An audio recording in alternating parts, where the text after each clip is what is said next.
Chers amis de l'histoire, bonjour. J'aimerais que nous évoquions aujourd'hui la plus grande figure de la séduction française avant 14, la belle Otero. Jeune espagnole, arrivée à Paris à 16 ans, elle va incarner la Belle Époque entre 1889 et 1914. Elle fera d'abord une première tournée aux États-Unis où elle deviendra la sirène des suicides, car 6 jeunes Américains se suicideront pour ses beaux yeux, s'étant ruinés dans l'espoir de l'entretenir.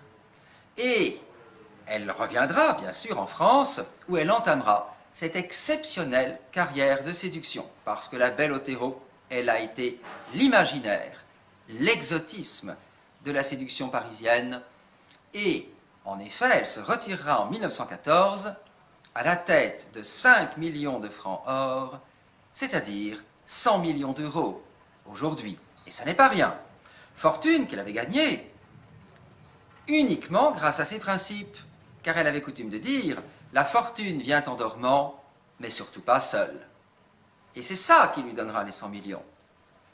Elle avait un autre axiome, car elle ajoutait volontiers « à ce niveau de fortune, aucun homme n'est jamais laid ». Il faut faire des choix dans la vie.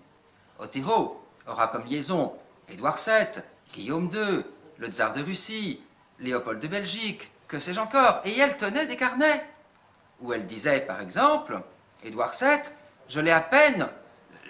j'ai à peine senti ce qui se passait, ou encore, un tel, j'ai mis 1 semaine à m'en remettre, ce qui était très caractéristique sur la vision qu'elle avait et la façon dont elle classait ces différentes liaisons. La belle Otero se retire donc en 14. Pourquoi? Elle n'avait qu'une quarantaine d'années, elle était sublimement belle. Tout simplement parce qu'elle a estimé qu'au niveau de finances qu'elle demandait pour ses prestations, à partir de 14, l'éclat de ses jambes n'était plus au sommet. Et à cette époque-là, il y avait un immense respect de l'autre, et elle estimait qu'il fallait qu'elle s'arrête, car elle ne voulait pas, symboliquement, tromper sa clientèle.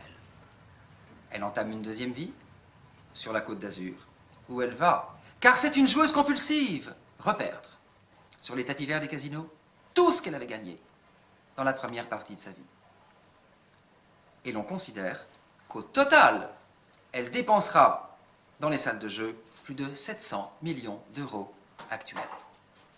Et c'est ainsi que Otero terminera sa vie à 98 ans, à Nice, totalement ruinée, ne vivant plus que de ce que l'on appelait le viatique, c'est-à-dire la pension que lui servait le casino de Monte-Carlo.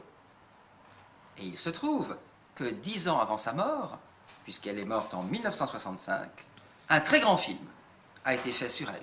Le film s'intitule La belle Otero et son personnage a été interprété par Maria Félix, une extraordinaire actrice mexicaine qui était le rôle. Elle a touché une assez grosse somme d'argent. Croyez-vous que ça lui a servi de leçon? Pas du tout. Elle a tout rejoué et tout reperdu une seconde fois. Et lorsque un journaliste venu l'interviewer lui avait demandé « Madame, à votre âge », car elle avait 88 ans, en 1955, c'est dire qu'elle avait 120 ans pour nous aujourd'hui. Il lui demande donc « Madame, à votre âge, avez-vous encore des plaisirs dans la vie ?»